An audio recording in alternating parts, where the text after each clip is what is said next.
Salah satunya datang dari Komisi Penyiaran Indonesia atau KPI Nuning Rodia, selaku Komisioner KPI Pusat, meminta kepada semua lembaga penyiaran untuk tidak menjadikan pelaku KDRT sebagai pengisi acara di semua program siaran TV dan radio. Menurutnya, hal ini dilakukan sebagai bentuk efek jera pada para pelaku kejahatan KDRT, karena kasus tersebut sangatlah sensitif dan melanggar hak asasi manusia. Sehingga alangkah baiknya jika diberi peringatan keras dan juga menjadi pembelajaran bagi masyarakat Indonesia. Jadi kebijakan yang dikeluarkan oleh KPI adalah meminta kepada semua lembaga penyiaran untuk tidak menampilkan, tidak memberikan ruang, khususnya ruang siar di televisi dan radio kepada pelaku KDRT, khususnya ruang siar di televisi dan radio kepada pelaku KDRT. Kenapa ini kita keluarkan begitu ya, atau kita sampaikan kepada lembaga penyiaran, karena KDRT ini adalah kejahatan yang melanggar hak asasi manusia. Karena KDRT ini adalah kejahatan yang melanggar hak asasi manusia.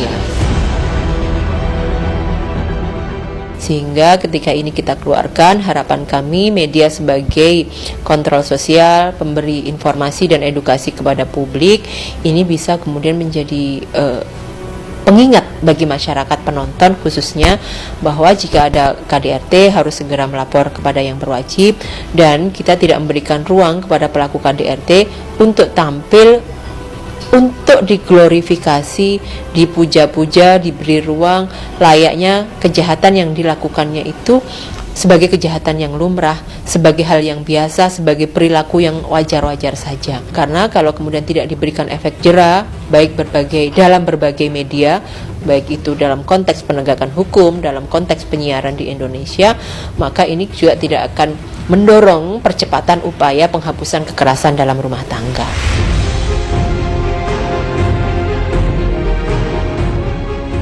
Tak hanya terancam dilarang tampil di televisi dan radio, Rizky Bilar juga mendapat kecaman dari begitu banyak warganet.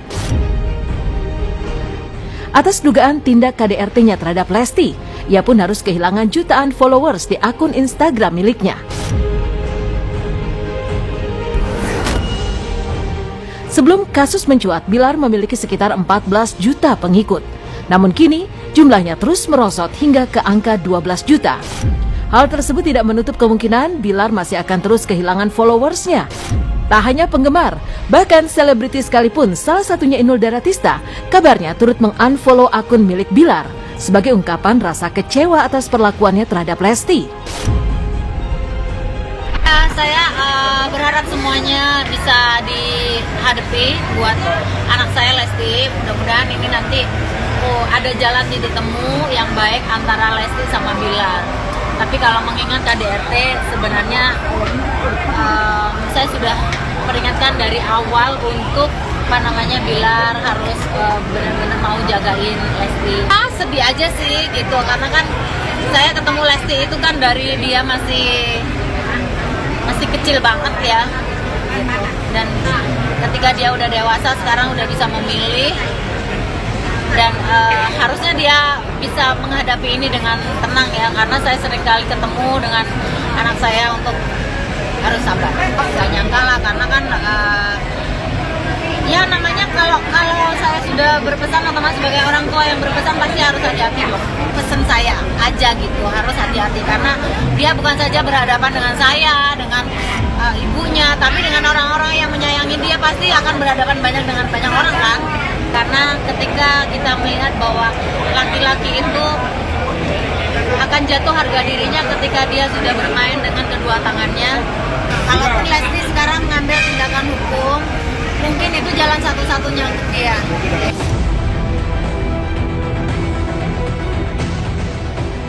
Mirisnya lagi, sejak Lesti Kejora melaporkan suaminya ke pihak yang berwajib, nama Rizky Bilar pun mendadak trending di jagat sosial media. Namun bukan karena prestasinya, melainkan begitu banyak orang yang mengecam dan tidak menyangka Bilar tega melakukan hal tersebut kepada istrinya. Tidak sedikit pula yang mengatakan bahwa Bilar tanpa Lesti bukanlah apa-apa. Seharusnya ia bersyukur memiliki istri yang baik, berprestasi, dan dikenal dengan begitu banyak karya yang akhirnya turut mengangkat nama Bilar.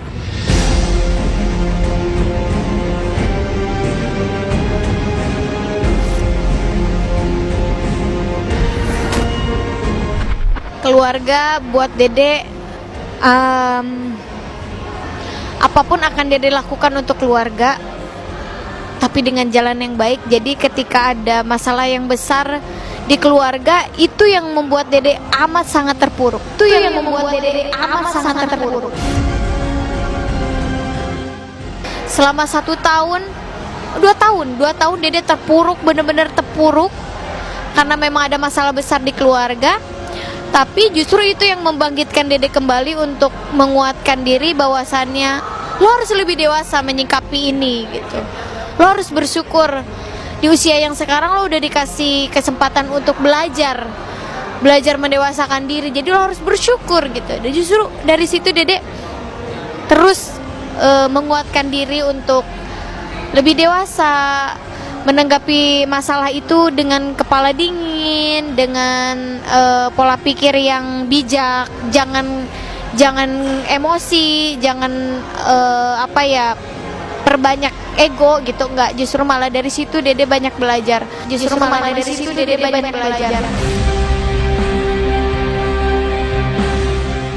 Bertubi-tubi sanksi sosial yang diterima oleh Rizky Bilar turut berimbas ke lini bisnis yang tengah digelutinya. Salah satunya token kripto LLverse yang dimilikinya terpantau anjlok bersamaan dengan isu dugaan KDRT yang dilakukan olehnya. Terpantau koin kripto tersebut mulai anjlok sejak Kamis malam kemarin. Hingga kini pun pergerakannya hanya naik tipis semata. Jika terus berlanjut, tidak menutup kemungkinan akan banyak investor yang merugi. Padahal saat awal peluncuran bisnis digitalnya, Bilar optimis akan mendirikan kerajaan bisnis bersama Lesti sebagai istrinya.